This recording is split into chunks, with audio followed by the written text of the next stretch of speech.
ನಮಸ್ಕಾರ. ವಿಡಿಯೋ ನೋಡುವಂತ ಎಲ್ಲ ಆತ್ಮೀಯ ವೀಕ್ಷಕರಿಗೆ ಹಾಗೂ ನನ್ನ ಮುದ್ದು ವಿದ್ಯಾರ್ಥಿ ಬಳಗಕ್ಕೆ ಹೃದಯಪೂರ್ವಕ ಧನ್ಯವಾದಗಳನ್ನ ಹೇಳುತ್ತಾ ಇವತ್ತಿನ ವಿಡಿಯೋದಲ್ಲಿ ನಿಮಗೆ ಏನ್ ಕಲಿಸಿಕೊಡ್ತಾ ಇದ್ದೇನೆ ಅಂದ್ರೆ, ಇವತ್ತು ಕರ್ನಾಟಕ ರಸ್ತೆ ಸಾರಿಗೆ ನಿಗಮ ಅಂದ್ರೆ KSRTC ಇಂದ ನಿಮ್ಮ ಮನೆಯಲ್ಲಿರುವಂತಹ ವಿದ್ಯಾರ್ಥಿಗಳಿಗಾಗಿರ್ಬೋದು, ವಿದ್ಯಾರ್ಥಿನಿಯರಿಗಾಗಿರ್ಬೋದು, ಶಾಲೆ ಕಲಿಯುವಂತಹ ಮಕ್ಕಳಿಗೆ ಇವತ್ತು ಉಚಿತವಾಗಿ ಬಸ್ ಪಾಸ್ ಅನ್ನ ಕೊಡ್ತಾ ಇದ್ದಾರೆ. ಆ ಒಂದು ಬಸ್ ಪಾಸ್ಗೆ ನಾವು ಯಾವ ರೀತಿಯಾಗಿ ಇವತ್ತು ಅರ್ಜಿಯನ್ನ ಸಲ್ಲಿಸಿ ನಮ್ಮ ಮನೆಯಲ್ಲಿರುವಂತಹ ವಿದ್ಯಾರ್ಥಿಗಳಿಗೆ ಅಥವಾ ನಮ್ಮ ಮಕ್ಕಳಿಗೆ ಒಂದು ಉಚಿತವಾಗಿ ಬಸ್ ಪಾಸ್ ಅನ್ನ ಪಡೆಯಬಹುದು ಅನ್ನುವಂತಹ ವಿಧಾನವನ್ನ ಸಂಪೂರ್ಣವಾಗಿ ನಿಮ್ಮ ಮೊಬೈಲ್ ಫೋನ್ ನಲ್ಲೂ ಕೂಡ ನೀವು ಅರ್ಜಿ ಸಲ್ಲಿಸುವಂತಹ ವಿಧಾನವನ್ನ ಸಂಪೂರ್ಣವಾಗಿ ತಿಳಿಸಿಕೊಡ್ತಾ ಇದ್ದೇನೆ. ವಿಡಿಯೋನ ಸಮಾಧಾನದಿಂದ ಸಂಪೂರ್ಣವಾಗಿ ನೋಡಿದ್ರೆ ಇವತ್ತು ಬಸ್ ಪಾಸ್ ಗೆ ಯಾವ ರೀತಿಯಾಗಿ ನಾವು ಮೊಬೈಲ್ ಫೋನ್ ನಲ್ಲಿ ಅರ್ಜಿಯನ್ನು ಸಲ್ಲಿಸಿ ಇವತ್ತು ಬಸ್ ಪಾಸ್ ಅನ್ನ ಪಡೆಯಬಹುದು ಅನ್ನುವಂತಹ ವಿಧಾನವನ್ನ ನಿಮಗೆ ಇಲ್ಲಿ ಸಂಪೂರ್ಣವಾಗಿ ತಿಳಿಸಿಕೊಡ್ತಾ ಇದ್ದೇನೆ. ಮೊದಲಿಗೆ ನಿಮ್ಮ ಕಂಪ್ಯೂಟರ್ ಅಥವಾ ಮೊಬೈಲ್ ಫೋನ್ ನಲ್ಲಿ ಇರುವಂತಹ ಗೂಗಲ್ ಕ್ರೋಮ್ ಅನ್ನು ಓಪನ್ ಮಾಡ್ಕೊಳ್ಳಿ. ಓಪನ್ ಮಾಡಿದ ನಂತರ ಇಲ್ಲಿಂದ ಸರ್ಚ್ ಫಾರ್ ಗೂಗಲ್ ಅಂತ ಇದೆ. ಇಲ್ಲಿ ನೀವು ಏನ್ ಮಾಡಬೇಕಾಗುತ್ತೆ, ಸ್ಟೂಡೆಂಟ್ ಬಸ್ ಪಾಸ್ ಅಪ್ಲಿಕೇಶನ್ 2025-26 ಒಂದು ಅಪ್ಲಿಕೇಶನ್ ಸಂಪೂರ್ಣವಾಗಿ ಪ್ರಾರಂಭವಾಗಿರುತ್ತೆ. ಆ ಒಂದು ಅಪ್ಲಿಕೇಶನ್ ವನ್ನ ನೀವು ಸಲ್ಲಿಸುವ ಮುಖಾಂತರ ಏನ್ ಮಾಡಬಹುದು, ಇವತ್ತು ಉಚಿತವಾಗಿ ಪ್ರಯಾಣ ಮಾಡಲಿಕ್ಕೆ ವಿದ್ಯಾರ್ಥಿಗಳಿಗೆ ಬಸ್ ಪಾಸ್ ಕೂಡ ಇವತ್ತು ಸರ್ಕಾರದಿಂದ ಸಂಪೂರ್ಣವಾಗಿ ನೀವು ಪಡೆಯಬಹುದು. ಜೊತೆಗೆ ಇಲ್ಲಿಂದ student bus pass KSRTC, KKRTC ಅಥವಾ KSRTC KSRTC ಯಾವುದು ಬರುತ್ತೆ ನೀವು ಅದಕ್ಕೆ ಅರ್ಜಿಯನ್ನ ಸಲ್ಲಿಸಬಹುದು. ಹೌದಾ? ಅವಾಗ ನಾನೇನ್ ಮಾಡ್ತಾ ಇದ್ದೀನಿ, ಇಲ್ಲಿ ಸೇವಾ ಸಿಂಧುದಲ್ಲಿ ಹೋಗಿ ಅರ್ಜಿಯನ್ನ ಸಲ್ಲಿಸಬೇಕಾಗುತ್ತೆ. ಅವಾಗ ನಾನು ಇದರ ಮೇಲೆ ಕ್ಲಿಕ್ ಅನ್ನು ಮಾಡಿಕೊಂಡು ನಾನು ಸೇವಾ ಸಿಂಧು ಲಾಗಿನ್ ಇಂದ ನಾನು ಸಂಪೂರ್ಣವಾಗಿ ಇದನ್ನ ಲಾಗಿನ್ ಮಾಡ್ಕೋತಾ ಇದ್ದೇನೆ. ನಿಮ್ಮ ಹತ್ರ ಸೇವಾ ಸಿಂಧು ಲಾಗಿನ್ ಇಲ್ಲ ಸರ್ ಅಂದ್ರೆ ನೀವೇನ್ ಮಾಡಬೇಕು, ಇಲ್ಲಿಂದ ಸೇವಾ ಸಿಂಧು ಲಾಗಿನ್ ಅನ್ನ ನೀವು ಜಸ್ಟ್ ಸೇವಾ ಸಿಂಧು 1 ಅಂತ ಮಾಡಿದ್ರೆ ಸಾಕು. ಇಲ್ಲಿಂದ ನೀವು ಸಿಟಿಸನ್ ಲಾಗಿನ್ ಅನ್ನ ಉಚಿತವಾಗಿ ಕ್ರಿಯೇಟ್ ಮಾಡಿಕೊಂಡು ಆ ಸೇವಾ ಸಿಂಧು ಪೋರ್ಟಲ್ ಮುಖಾಂತರ ಕೂಡ ನೀವು ಯಾವುದೇ ರೀತಿಯ ಆನ್ಲೈನ್ ಅರ್ಜಿಗಳನ್ನ ನೀವೇನ್ ಮಾಡಬಹುದು, ಸಂಪೂರ್ಣವಾಗಿ ಸಲ್ಲಿಸಲಿಕ್ಕೆ ಅವಕಾಶ ಇದ್ದಿರುತ್ತೆ ಉಚಿತವಾಗಿ. ಓಕೆ, ಸುಮ್ಮನೆ ಆನ್ಲೈನ್ ಸೆಂಟರ್ಗೆ ಹೋಗಿ ನಮಗೆ ಬೇಕಾಗಿರುವಂತಹ ದಾಖಲೆಗಳಿಗೆ ನಾವು ಆನ್ಲೈನ್ ಒಳಗೆ ಹೋಗಿ ಅರ್ಜಿಯನ್ನ ಸಲ್ಲಿಸ್ತೇವೆ. ಅದೇ ಒಂದು ಆನ್ಲೈನ್ ಅರ್ಜಿಯನ್ನ ನಿಮ್ಮ ಮೊಬೈಲ್ ಫೋನ್ ನಲ್ಲಿ ಅಥವಾ ನಿಮ್ಮ ಮೊಬೈಲ್ ಫೋನ್ ನಲ್ಲಿ ನೀವೇನ್ ಮಾಡಬಹುದು, ಈ ಒಂದು ಸೇವಾ ಸಿಂಧು ಪೋರ್ಟಲ್ ಮುಖಾಂತರ ಕರ್ನಾಟಕ ಸರ್ಕಾರದ ಒಂದು ಪೋರ್ಟಲ್ ಇರುತ್ತೆ. ಇದರ ಮುಖಾಂತರ ನೀವೇನ್ ಮಾಡಬಹುದು, ನಿಮ್ಗೆ ಯಾವ ಸರ್ಟಿಫಿಕೇಟ್ ಬೇಕಾಗಿದೆ, ಯಾವ ಪ್ರಮಾಣ ಪತ್ರ ಬೇಕಾಗಿದೆ ಅದಕ್ಕೆ ನೀವು ಸಂಪೂರ್ಣವಾಗಿ ಅರ್ಜಿಯನ್ನ ಸಲ್ಲಿಸಲಿಕ್ಕೆ ಅವಕಾಶ ಇದ್ದಿರುತ್ತೆ. ಹಾಗಾದ್ರೆ ಇಲ್ಲಿಂದ ನ್ಯೂ ಯೂಸರ್ ಅಥವಾ ರಿಜಿಸ್ಟ್ರೇಷನ್ ಹಿಯರ್ ಅಂತ ಇದ್ದಿರುತ್ತೆ. ಇದರ ಮೇಲೆ ಕ್ಲಿಕ್ ಅನ್ನು ಮಾಡಿಕೊಂಡು ನೀವೇನ್ ಮಾಡಬಹುದು, ಸೇವಾ ಸಿಂಧು ಲಾಗಿನ್ ನಿಮ್ಮ ಒಂದು ಆಧಾರ್ ಕಾರ್ಡ್ ಅಥೆಂಟಿಕೇಶನ್ ಮಾಡೋ ಮುಖಾಂತರ ನೀವೇನ್ ಮಾಡಬಹುದು, ಒಂದು ಲಾಗಿನ್ ಐಡಿಯನ್ನ ನೀವು ಸಂಪೂರ್ಣವಾಗಿ ಉಚಿತವಾಗಿ ಪಡೆಯಲಿಕ್ಕೆ ಅವಕಾಶ ಇದ್ದಿರುತ್ತೆ. ಅಂದ್ರೆ ನಿಮ್ಮ ಒಂದು ಮೊಬೈಲ್ ನಂಬರ್ ರಿಜಿಸ್ಟ್ರೇಷನ್ ಮಾಡಿಕೊಂಡು ಮೊಬೈಲ್ ನಂಬರ್ ಲಿಂದಾನೆ ನೀವೇನ್ ಮಾಡಬಹುದು, ಇದನ್ನ ಲಾಗಿನ್ ಮಾಡ್ಕೊಳ್ಳಿಕ್ಕೆ ಅವಕಾಶ ಇದ್ದಿರುತ್ತೆ. ನಿಮ್ಮ ಆಧಾರ್ ಕಾರ್ಡ್ ನಂಬರ್ ಹಾಕಿ ಕಾಣಿಸಿರುವಂತಹ ಕ್ಯಾಪ್ಚರ್ ಕೋಡ್ ಹಾಕಿ ನೆಕ್ಸ್ಟ್ ಮೇಲೆ ಕ್ಲಿಕ್ ಅನ್ನು ಮಾಡಿಕೊಂಡು ನಿಮ್ಮ ಆಧಾರ್ ಕಾರ್ಡ್ ಗೆ ಲಿಂಕ್ ಇರುವಂತಹ ಮೊಬೈಲ್ ನಂಬರ್ ಗೆ ಒಂದು OTP ಬರುತ್ತೆ. ಆ ಒಂದು OTP ಅನ್ನು ಹಾಕಿ ಈ KYC ಅನ್ನು ಮಾಡಿಕೊಂಡು ಸಂಪೂರ್ಣವಾಗಿ ನೀವೇನ್ ಮಾಡಬಹುದು, ಒಂದು ಯಾವ್ದಿದು ಸೇವಾ ಸಿಂಧು ಲಾಗಿನ್ ಅನ್ನ ಪಡೆಯಲಿಕ್ಕೆ ಅವಕಾಶ ಇದ್ದಿರುತ್ತೆ. ಮುಂದಿನ ವಿಧಾನ ಕೂಡ ಬಹಳಷ್ಟು ಈಸಿ ಆಗಿರುತ್ತೆ. ಜಸ್ಟ್ ನಿಮ್ಮ ಒಂದು ಆಧಾರ್ ಕಾರ್ಡ್ ನಂಬರ್ ಕಾಣಿಸಿರುವಂತಹ ಒಂದು ನಂಬರ್ಸ್ ಅನ್ನ ಹಾಕಿ ನೆಕ್ಸ್ಟ್ ಮೇಲೆ ಕ್ಲಿಕ್ ಮಾಡಿದ್ರೆ ಅಥೆಂಟಿಕೇಶನ್ ಮಾಡಿಕೊಂಡು ನೀವು ಸೇವಾ ಸಿಂಧು ಲಾಗಿನ್ ಅನ್ನ ಪಡೆದುಕೊಂಡು ಅರ್ಜಿಯನ್ನ ಸಲ್ಲಿಸಬಹುದು. ಓಕೆನಾ? ಅವಾಗ ನಾನೇನ್ ಮಾಡ್ತಾ ಅದನ್ನ ಇಲ್ಲಿಂದ ಲಾಗಿನ್ ಐಡಿ ನಾನು ಆಲ್ರೆಡಿ ಇರೋದ್ರಿಂದ ನನ್ನ ಮೊಬೈಲ್ ನಂಬರ್ ಹಾಕೋತಾ ಇದ್ರೆ ಇಲ್ಲಿಂದ OTP ಪಾಸ್ವರ್ಡ್ ಅಂತ ಕೇಳುತ್ತೆ. ಗೆಟ್ OTP ಮೇಲೆ ಕ್ಲಿಕ್ ಅನ್ನ ಮಾಡಿಕೊಂಡು ಒಂದು ಪಾಸ್ವರ್ಡ್ ಅನ್ನ ಪಡೆದು ಇಲ್ಲಿ ಕಾಣಿಸಿರುವಂತಹ ಕ್ಯಾಪ್ಚರ್ ಕೋಡ್ ಹಾಕಿ ನಾನು ಏನ್ ಮಾಡ್ತಾ ಇದ್ದೀನಿ, ಲಾಗಿನ್ ಮೇಲೆ ಕ್ಲಿಕ್ ಅನ್ನ ಮಾಡ್ಕೋತಾ ಇದ್ದೇನೆ. ನೋಡಬಹುದು ಲಾಗಿನ್ ಮಾಡ್ತಿದ್ದಾನೆ. ನಮಗೆ ಸಂಪೂರ್ಣವಾಗಿ ಈ ರೀತಿಯಾಗಿ ಕೂಡ ಏನಾಗ್ತಾ ಇದೆ, ಇದಕ್ಕೆ ಬೇಕಾಗಿರುವಂತಹ ದಾಖಲೆಗಳ ಏನೆಲ್ಲ ಬೇಕಾಗುತ್ತೆ ಅನ್ನೋದು ಕೂಡ ನೀವೇನ್ ಮಾಡಬಹುದು, ಡೌನ್ಲೋಡ್ ಮೇಲೆ ಕ್ಲಿಕ್ ಅನ್ನ ಮಾಡಿಕೊಂಡು ಈ ಒಂದು ಸೆಲ್ಫ್ ಒಂದು ಡಿಕ್ಲೇರೇಷನ್ ಕೂಡ ನೀವೇನ್ ಮಾಡಬೇಕಾಗುತ್ತೆ, ಸಂಪೂರ್ಣವಾಗಿ ಭರ್ತಿಯನ್ನ ಮಾಡಿದ ನಂತರ ನೀವೇನ್ ಮಾಡಬೇಕಾಗುತ್ತೆ, ಅರ್ಜಿಯನ್ನ ಸಲ್ಲಿಸಬೇಕಾಗಿರುವಂತದ್ದು. ಓಕೆನಾ? ಇಲ್ಲಿಂದ ವಿದ್ಯಾರ್ಥಿ ಸಂಸ್ಥೆಯಿಂದ ಒಂದು ಕೊಡಬೇಕಾಗಿರುವಂತಹ ದೃಢೀಕರಣ ಪತ್ರ ಅಂತ ಇದ್ದಿರುತ್ತೆ. ಇದನ್ನ ಸಂಪೂರ್ಣವಾಗಿ ಡೌನ್ಲೋಡ್ ಮಾಡಿಕೊಂಡು ಪ್ರಿಂಟ್ ಅನ್ನು ತೆಗೆದು ಇಲ್ಲಿ ಕೇಳುವಂತಹ ಕೆಲವೊಂದಿಷ್ಟು ಮಾಹಿತಿಯನ್ನು ಭರ್ತಿ ಮಾಡಿ ನೀವು ಅಪ್ಲೋಡ್ ಅನ್ನ ಮಾಡಬೇಕಾಗಿರುತ್ತೆ. ಓಕೆನಾ? ಅಂದ್ರೆ ದಾಖಲೆಯನ್ನ ಅಪ್ಲೋಡ್ ಮಾಡಬೇಕು.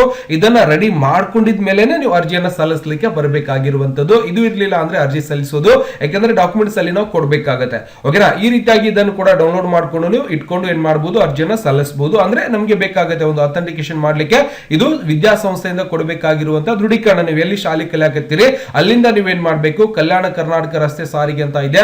ಓಕೆ, ಅಲ್ಲಿ ಸಲ್ಲಿಸಬಹುದು. ಮತ್ತೆ ನೀವು ಯಾವ ಕರ್ನಾಟಕದವರು ಕಲ್ಯಾಣ ಅಥವಾ ಇವತ್ತು ಯಾವ್ದು ಇನ್ನು ಬೇರೆ ಬೇರೆ ಯಾವುದು ಹೈದರಾಬಾದ್ ಕರ್ನಾಟಕ ಆಗಿರ್ಬೋದು, ಈ ರೀತಿಯಾಗಿ ನೀವು ನಿಮ್ಗೆ ಯಾವ ಒಂದು ಬಸ್ ಅಂದ್ರೆ NW KSRTC ಅಥವಾ KSRTC ಇರುತ್ತೆ.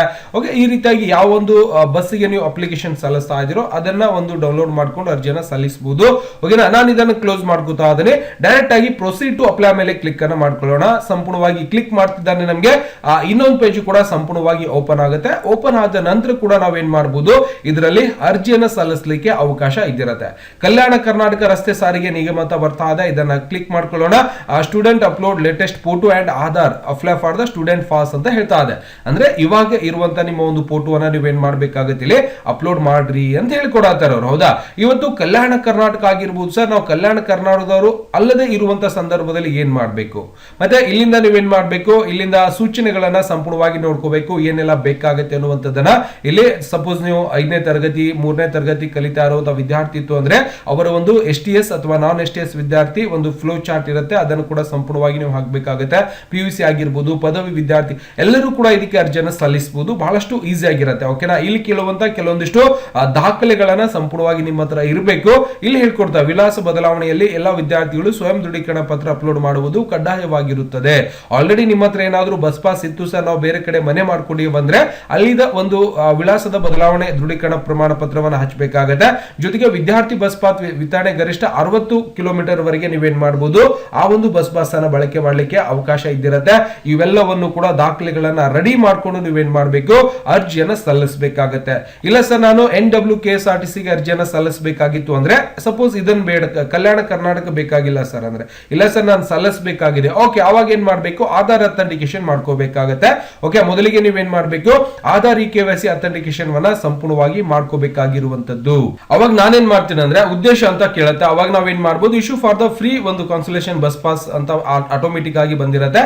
ಅದಾದ ನಂತರ ನಿಮ್ಮ ಒಂದು ಅದಾದ ನಂತರ ನೀವೇನ್ ಮಾಡ್ಬೇಕಾಗುತ್ತೆ, ಆಧಾರ್ ಕಾರ್ಡ್ ಸಂಖ್ಯೆಯನ್ನು ಹಾಕಿ ನೀವು ಏನ್ ಮಾಡ್ಬೇಕು, ಇದರ ಮೇಲೆ ಚೆಕ್ ಬಾಕ್ಸ್ ಮೇಲೆ ಕ್ಲಿಕ್ ಅನ್ನು ಮಾಡಿಕೊಂಡು ಸಂಪೂರ್ಣವಾಗಿ OTP ಅಥವಾ ಫೇಸ್ ರಿಕಗ್ನಿಷನ್ ಅಥವಾ ಫಿಂಗರ್ ಪ್ರಿಂಟ್ ಮುಖಾಂತರ ನೀವೇನ್ ಮಾಡಬಹುದು, ಆಧಾರ್ ಅಥೆಂಟಿಕೇಶನ್ ಮಾಡಬಹುದು.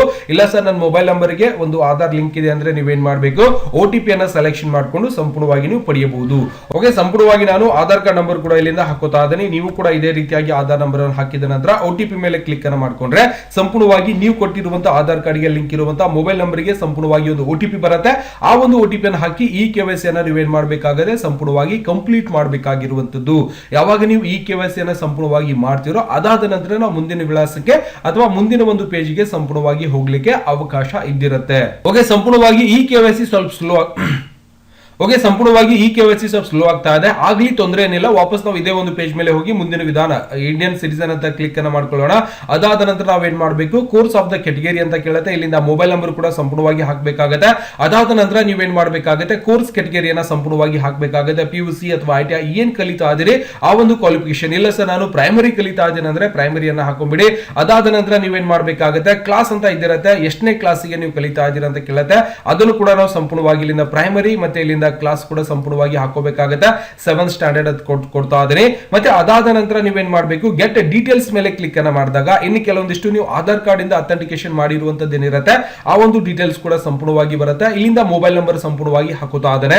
ಓಕೆ, ಮೊಬೈಲ್ ನಂಬರ್ ಹಾಕಿದ ನಂತರ ಈ KYC ಕೂಡ ಇನ್ನು ಆಗ್ತಾ ಇದೆ, ಸ್ವಲ್ಪ ಸ್ಲೋ ಆಗ್ತಾ ಇದೆ, ಯಾಕಂದ್ರೆ ಅಥೆಂಟಿಕೇಶನ್ ಮಾಡುವಂತದ್ದು ಸ್ವಲ್ಪ ಸರ್ವಿಸ್ ಜಾಸ್ತಿ ಇರುತ್ತೆ. ಓಕೆ, ಆಗ್ತಾ ಇದೆ, ನೋಡಬಹುದು.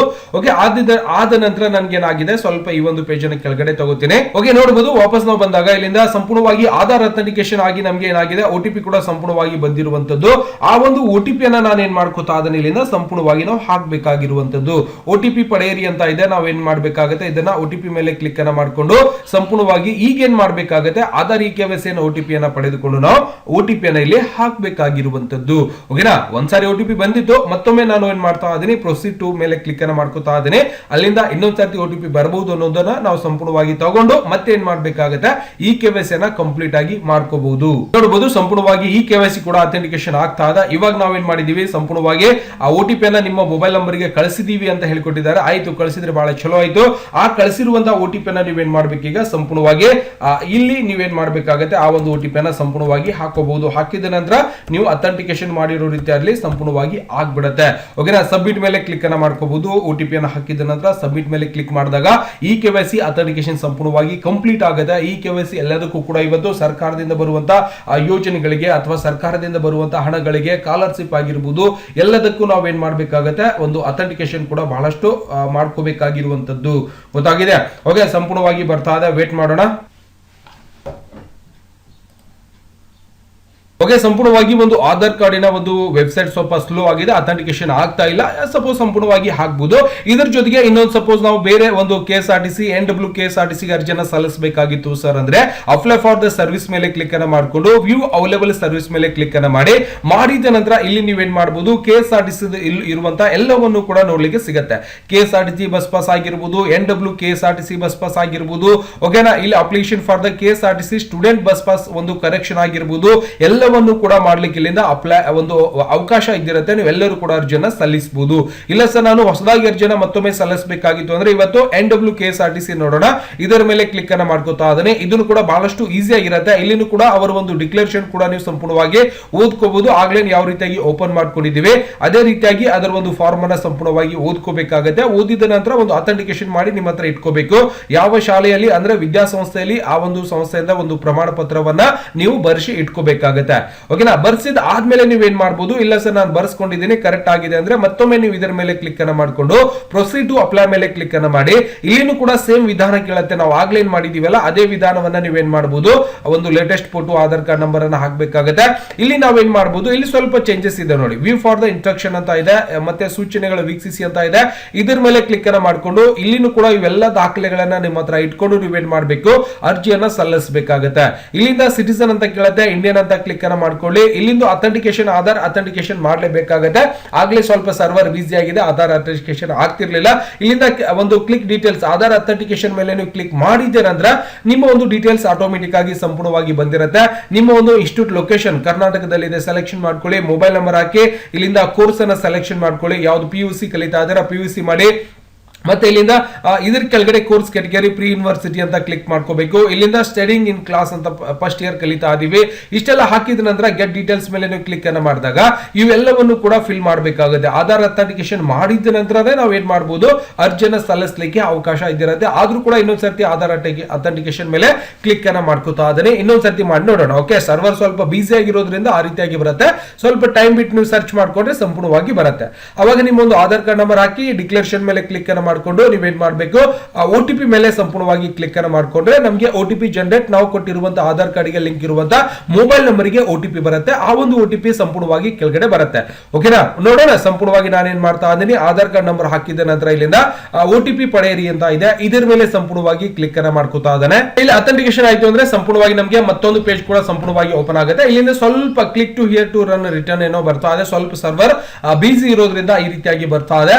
ದಯವಿಟ್ಟು ನೀವು ಕೂಡ ಸಂಪೂರ್ಣವಾಗಿ ಅಪ್ಲಿಕೇಶನ್ ಹಾಕಿ ಸ್ವಲ್ಪ ಕೆಲವೊಂದು ಟೈಮ್ ಅನ್ನ ಬಿಟ್ಟು ನೀವು ಅಪ್ಲಿಕೇಶನ್ ಸಂಪೂರ್ಣವಾಗಿ ಸಲ್ಲಿಸಿದ್ರೆ ಇಲ್ಲಿಂದ ಸಂಪೂರ್ಣವಾಗಿ ಹಾಕಿದ ನಂತರ ಕಳಿಸಿರುವಂತ ಕ್ಯಾಪ್ಚರ್ ಕೋಡ್ ಹಾಕಿ ಇಲ್ಲಿಂದ ಸಬ್ಮಿಟ್ ಮೇಲೆ ನೀವು ಕ್ಲಿಕ್ ಅನ್ನ ಮಾಡ್ಕೊಂಡ್ರೆ ಸಂಪೂರ್ಣವಾಗಿ ಒಂದು ಸ್ಟೂಡೆಂಟ್ ಬಸ್ ಪಾಸ್ ಅನ್ನ ನೀವೇನ್ ಮಾಡಬಹುದು. ವಾಯುವ್ಯ ಕರ್ನಾಟಕ ರಸ್ತೆ ಸಾರಿಗೆ ಆಗಿರಬಹುದು, ಯಾವ ರಸ್ತೆ ಸಾರಿಗೆ ನಿಮಗೆ ಬರುತ್ತೆ ಆ ಒಂದು ರಸ್ತೆ ಸಾರಿಗೆದಿಂದ ನೀವು ಸಂಪೂರ್ಣವಾಗಿ ಅರ್ಜಿಯನ್ನ ಸಲ್ಲಿಸಿ ನೀವೇನ್ ಮಾಡಬಹುದು, ಒಂದು ವಿದ್ಯಾರ್ಥಿಗಳಿಗೆ ಉಚಿತವಾಗಿ ಬಸ್ ಪಾಸ್ ಅನ್ನ ಪಡೆಯಬಹುದು. ಬಟ್ ಎಲ್ಲಿ ಹೋಗಿ ಸಲ್ಲಿಸಬೇಕನ್ನುವಂತ ವಿಧಾನ ಕೂಡ ಸಂಪೂರ್ಣವಾಗಿ ಗೊತ್ತಾಗಿದೆ ಅಂತ ಅನ್ಕೋತಾ ಇದ್ದೀನಿ. ಮತ್ತೆ ಇದರಲ್ಲಿ ಬೇಕಾಗಿರುವಂತಹ ಎಲ್ಲ ತರದ ಒಂದು ಕರೆಕ್ಷನ್ ಆಗಿರಬಹುದು, ತಿದ್ದುಪಡಿ ಆಗಿರಬಹುದು, ಏನ್ ಬೇಕು ಎಲ್ಲವನ್ನು ಕೂಡ ನೀವು ಸಂಪೂರ್ಣವಾಗಿ ಮಾಡ್ಕೊಳ್ಳಿಕ್ಕೆ ಅವಕಾಶ ಇದ್ದಿರುತ್ತೆ. ಓಕೆನಾ, ಸಪೋಸ್ ಕರೆಕ್ಷನ್ ಮಾಡಬೇಕಾಗಿತ್ತು ಸರ್ ಮತ್ತೆ ಏನಾದ್ರು ಚೇಂಜಸ್ ಮಾಡಬೇಕಾಗಿತ್ತು ಅಂದ್ರೂ ಕೂಡ ನೀವೇನ್ ಮಾಡಬಹುದು, ಇದರ ಮೇಲೆ ಕ್ಲಿಕ್ ಅನ್ನ ಮಾಡ್ಕೊಂಡ್ರೆ ಚೇಂಜಸ್ ಕೂಡ ಮಾಡ್ಕೊಳ್ಳಿಕ್ಕೆ ಅವಕಾಶ ಇದ್ದಿರುತ್ತೆ. ಓಕೆನಾ, ಇಲ್ಲಿನೂ ಕೂಡ ನೀವೇನ್ ಮಾಡಬೇಕು, ನಿಮ್ಮ ಒಂದು ಆಧಾರ್ ಕಾರ್ಡ್ ನಂಬರ್ ಹಾಕಿ ಇಲ್ಲಿಂದ ಯಾವ ಕೋರ್ಸ್ ಅಂದ್ರೆ ನೀವೇನ್ ಮಾಡ್ತಾ ಇದ್ರಿ, ಬಸ್ ಪಾಸ್ ಕಳೆದಿರೋದು ಅರ್ಜಿಯನ್ನ ಸಲ್ಲಿಸಬಹುದು, ಆ ಒಂದು ಅಡ್ರೆಸ್ ಚೇಂಜ್ ಆಗಿರಬಹುದು, ಒಂದು ಏನ್ ಬೇಕು ಅದನ್ನೆಲ್ಲವನ್ನು ಕೂಡ ನೀವೇನ್ ಮಾಡಬಹುದು, ಅಪ್ಲೈನ ಮಾಡ್ಕೊಳ್ಳಿಕ್ಕೆ ಅವಕಾಶ ಇದ್ದಿರುತ್ತೆ. ಎಲ್ಲರೂ ಕೂಡ ಮಾಡಬಹುದು. ಓಕೆನಾ, ಅಂದ್ರೆ ಒಂದು ಬಸ್ ಪಾಸ್ಗೆ ಸಂಬಂಧಪಟ್ಟಿರುವಂತಹ ಎಲ್ಲಾ ಸೇವೆಗಳು ಕೂಡ ನಿಮ್ಗೆ ಸಂಪೂರ್ಣವಾಗಿ ಸಿಗ್ತಾ ಇರತ್ತೆ, ನೀವು ಬಳಸ್ಕೋಬಹುದು. ದಯವಿಟ್ಟು ಹೇಳಿರುವಂತಹ ಮಾಹಿತಿ ಸಂಪೂರ್ಣವಾಗಿ ಅರ್ಥ ಆಗಿದೆ ಅನ್ಕೋತಾ ಇದೀನಿ. ಸರ್ವರ್ ಸ್ವಲ್ಪ ಸ್ಲೋ ಆಗಿದೆ, ನೀವು ಕಂಪ್ಲೀಟ್ ಆಗುತ್ತೆ. ಬಹಳಷ್ಟು ಈಸಿ ಆಗಿದೆ. ನಿಮ್ಮ ಮಾಹಿತಿಯನ್ನ ನೀವು ಅಲ್ಲಿ ಏನ್ ಮಾಡಬೇಕಾಗುತ್ತೆ, ದೃಢೀಕರಣ ಮಾಡಬೇಕಾಗಿರುವಂತದ್ದು ಬಹಳಷ್ಟು ಈಸಿ ಆಗಿರುತ್ತೆ. ಎಲ್ಲರೂ ಕೂಡ ಒಮ್ಮೆ ಪ್ರಯತ್ನ ಮಾಡಿ. ಸರ್ವರ್ ಸ್ವಲ್ಪ ಬಿಸಿ ಇರೋದ್ರಿಂದ ನಾನು ಕೂಡ ಬೆಳಿಗ್ಗೆ ಕ್ಲಾಸ್ ಮಾಡ್ತಾ ಇರೋದ್ರಿಂದ ಸ್ವಲ್ಪ ಸ್ಲೋ ಆಗಿದೆ. 10 ಗಂಟೆ ನಂತರ ನಾವು ಮಾಡಿದ್ರೆ ಸ್ವಲ್ಪ ಫಾಸ್ಟ್ ಆಗ್ಬಹುದು. ಯಾಕಂದ್ರೆ ಕೆಲವೊಂದು ಟೈಮ್ KSRTC ಅವರು ಏನ್ ಮಾಡಿರ್ತಾರೆ ಅಂದ್ರೆ ಅವರು ಒಂದು ವೆಬ್ಸೈಟ್ ಅನ್ನ ಲಾಕ್ ಮಾಡಿ ಇಟ್ಕೊಂಡಿರ್ತಾರೆ. ಇಂತಿಷ್ಟು ಸಮಯದಲ್ಲಿ ಇಂತಿಷ್ಟು ಸಮಯ ಮಾತ್ರ ಅಪ್ಲಿಕೇಶನ್ ಸ್ವೀಕರಿಸುವಂತ ಒಂದು ವಿಧಾನವನ್ನು ಕೂಡ ಅವರು ಅನುಸರಿಸ್ತಿರ್ತಾರೆ. ಹಾಗಾಗಿ ಸ್ವಲ್ಪ ಲೇಟ್ ಆಗ್ಬಹುದು. ನೀವು ಕೂಡ ಪ್ರಯತ್ನ ಮಾಡಿ, ಸಂಪೂರ್ಣವಾಗಿ ಬಂದ್ಬಿಡುತ್ತೆ. ಓಕೆನಾ, ದಯವಿಟ್ಟು ಹೇಳಿರುವಂತಹ ಮಾಹಿತಿ ಗೊತ್ತಾಗಿತ್ತು ಅಂದ್ರೆ ವಿಡಿಯೋ ಲೈಕ್ ಮಾಡೋದನ್ನ ಮರಿಬಾರ್ದು. ಮತ್ತೆ ಸಿಗೋಣ ಮುಂದಿನ ವಿಡಿಯೋದಲ್ಲಿ. ನಮಸ್ಕಾರ. ವಿಡಿಯೋ ನೋಡುವಂತ ಎಲ್ಲ ಆತ್ಮೀಯ ವೀಕ್ಷಕರಿಗೆ.